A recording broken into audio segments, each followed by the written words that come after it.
Shalom.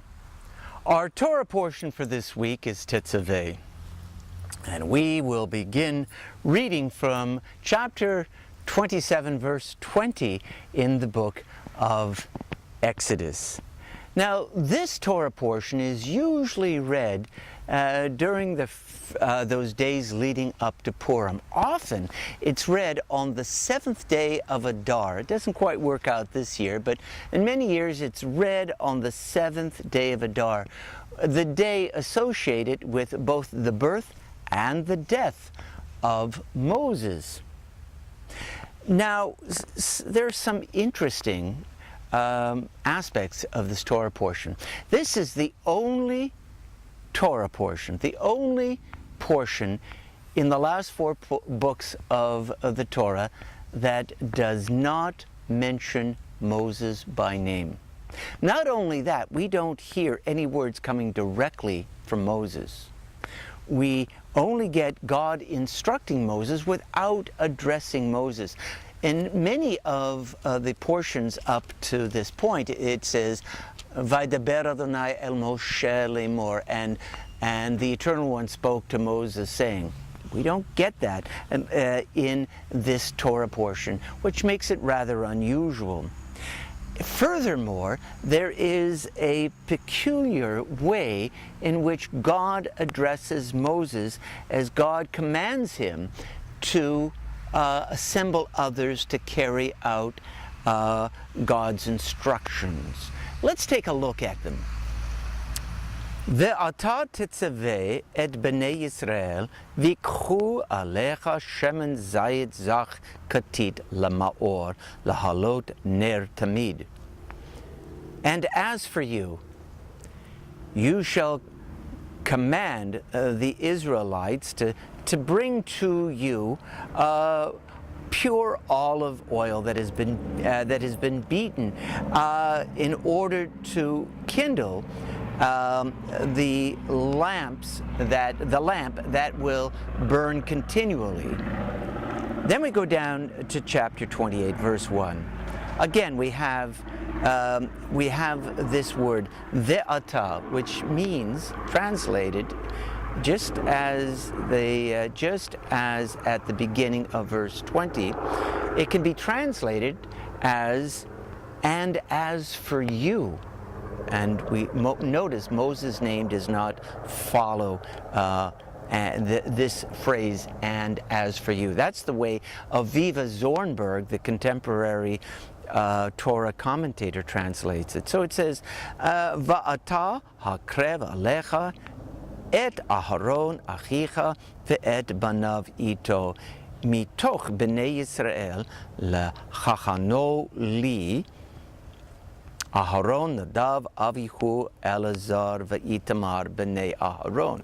And as for you, you shall bring unto yourself Aaron, your brother, and his sons with him from among the Israelites to serve me as priest. Aaron, Nadav, Avihu, Elazar, and Itamar, the sons of Aaron. And then we skip down here to verse 3, chapter 28. Again, this peculiar, almost superfluous word, ve'ata, and as for you. And again, Moses' name is absent here. Tetaber el kol hachmei lev asher meletiv ruach chochma va'asu et Bigdei Aharon lekadsho lahachano li. And as for you, you shall speak to all of those that I have filled with skill and have endowed with wisdom, and they shall make garments for Aaron so that he can serve me in the priesthood. Again, what's so interesting about this is that Moses' name is not mentioned, and those superfluous words, ve'ata, and as for you, seem rather significant. And actually, they have that phrase ve'ata, and as for you, and the absence of Moses' name have been the source of many commentaries over the centuries. This is my take on it.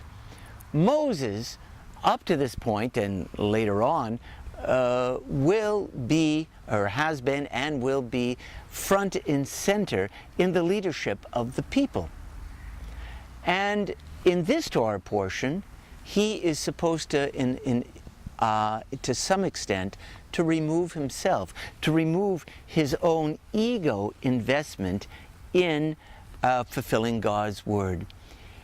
In other words, what he is doing is facilitating others to fulfill God's word. First, by commanding those who grow olive trees to bring to him this beautiful pure oil to kindle the ner tamid, the eternal light. He brings into his own presence his brother and his nephews in order to, in a sense, tell them, you are going to be carrying on this tradition. And then he tells people who are skilled in the making of garments to make the special garments that the priests would wear. Now, what do we take of this, and what is the message for us contemporary Jews? I see it as being a cautionary note. Over the last century or so, we have developed incredible houses of higher education for our Jewish community. Many wonderful seminaries that train rabbis and cantors and Jewish educators. In a sense, we've professionalized Judaism. Now, that's been wonderful. We have wonderful rabbis and cantors and Jewish educators, highly professional people, but sometimes this has led to the notion that the rabbi, that the cantor, that the Jewish educator are surrogates, that they are the ones who will keep the tradition. They are the ones who are the repository of Jewish knowledge, and lay people don't have to do anything. And I think that's unfortunate. What I read in this Torah portion is Moses making a concerted effort to make sure that everyone could be involved at his or her own level, according to their interests, their skill level. So I think this is an important lesson for us to learn, for all of us to get involved in learning this wonderful tradition and observing it to the best of our abilities. And so I hope that you will read this week's Torah portion and come to your own conclusions. Shabbat Shalom.